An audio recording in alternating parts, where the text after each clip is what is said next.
एका मिश्रणामध्ये जेव्हा आपण दुसरं मिश्रण मिळवतो आणि त्याच्यापासून तिसरं मिश्रण तयार होतं, अशा वेळेला ॲलिगेशन मेथड वापरतात.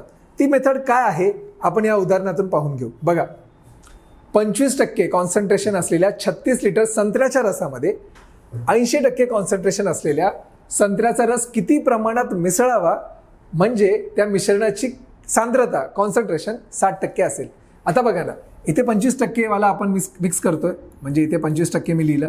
हे लक्षात ठेवा, हे 36 लिटर आहे. आणि दुसरा आपण ज्यूस जो मिक्स केला त्याचं कॉन्सन्ट्रेशन आहे 80%. या दोघांपासून मला 60% कॉन्सन्ट्रेशन पाहिजे मिक्स केल्यानंतर. ही जी मेथड आहे ना, ह्याला म्हणतात, हा जो मी एक्स ड्रॉ केलेला आहे याला म्हणतात ॲलिगेशन मेथड.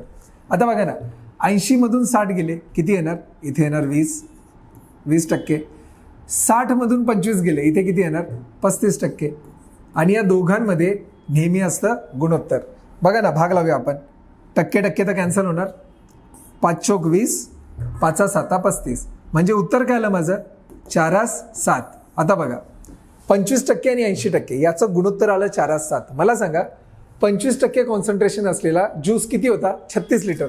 25% हे आहे बघा, 25% वाला 4 आहे. आणि हा ज्यूस किती होता? हा ज्यूस होता 36 लिटर. मला सांगा, या 4ला कितीने गुणल्यानंतर 36 होतात? तर 9ने गुणल्यानंतर, बरोबर. मग त्याच पद्धतीने गुणोत्तरामध्ये दुसऱ्या पदाला पण मला कितीने गुणावं लागेल? मला पण 9नेच गुणावं लागेल.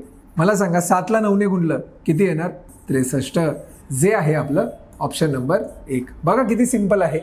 ही जी मेथड आहे याला म्हणतात ॲलिगेशन मेथड. लक्षात ठेवा. अशाच चांगल्या ट्रिकसाठी आमच्या चॅनलला आजच सबस्क्राईब करा. आणि हो, आवडल्यास नक्की लाईक करा.